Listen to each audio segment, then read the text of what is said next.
এখন আমরা আরেকটা কোশ্চেন দেখি এই চ্যাপ্টার 7 এর। এটা হলো if present age of father is x times the age of his son and after t1 years the father is becomes y times the age of his son, then the percentage of son will be। আগের কোশ্চেনটা ছিল t1 years earlier আর এটা হলো after t1 years মানে in ফিউচারে। এটার ফর্মুলাটা কি হইবে? এটার ফর্মুলাটা হইবে t1 into y minus 1 divided by x minus y। এটার এক্সপ্রেশন দেখি আমরা আগের মতনই, সনের প্রেজেন্ট এস ফাদারের হলো এফ। এখন আমরা কি দেওয়া আছে, বর্তমানে ফাদারের বয়স কত, x times the father F equal to x into S. তারপর কি বলছে, after t1 years, after t1 years father S কি হবে F plus t1 and after t1 years son S কি হবে এস প্লাস t1। এই এখন কোশ্চেনে কি আছে, ওয়াই টাইমস, হ্যাঁ ফাদার এস ওয়াই টাইমস, তাহলে F plus t1 equal to Y into S plus t1। এখন এটা আগের মতনই আমরা এটা ওই সাইড চেঞ্জ করি, সাইড চেঞ্জ করে এখানে কমন নেই, কমন নিলে আমরা এস এর ভ্যালুটা এই যে এটা আসে, এটার সাথে এটা আমরা এই যে হয়ে গেল আমাদের। তো আমরা আমাদের যদি ফর্মুলাটা একটু প্র্যাকটিসের সাথে মেমোরিতে রাখি, আমরা জাস্ট ভ্যালুগুলো বসাই, সাথে সাথেই সনের প্রেজেন্টেজটা আমরা বের করতে পারবো। 3 নাম্বার কোশ্চেনটা দেখি।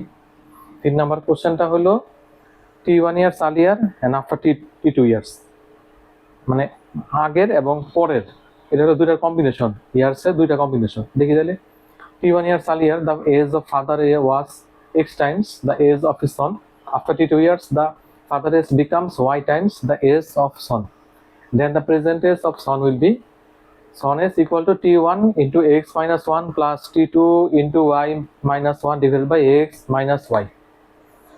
এটা সেম একটু দেখি আমরা, ওই যে সনের প্রেজেন্ট এস ফাদারের প্রেজেন্ট এফ।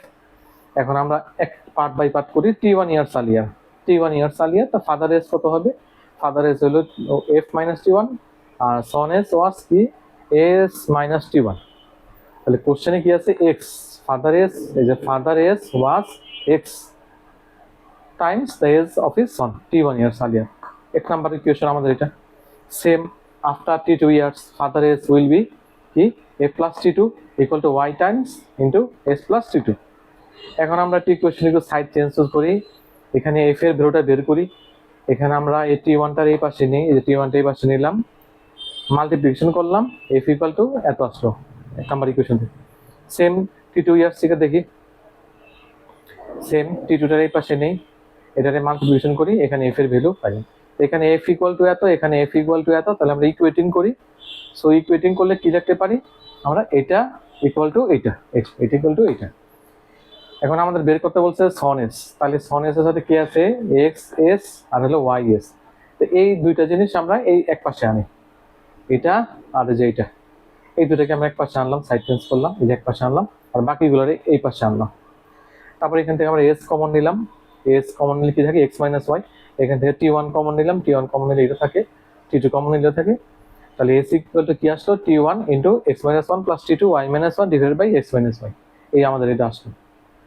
তো আমরা আমাদের হলো পরীক্ষার সময় একটু কয়েকটা আমাদের আছে, শর্ট ফর্মে আছে, একটু এগুলো একটু মেমোরিতে রাখলে আমরা সাথে সাথে ম্যাথগুলা সলভ করতে পারি আর কি, 10-20 সেকেন্ডের লাগতে পারে। এই আর কি, আমরা আরো নেক্সট ভিডিওতে আরো অনেকগুলা এই টাইপের একটু দেখি আমরা। ধন্যবাদ সবাইকে।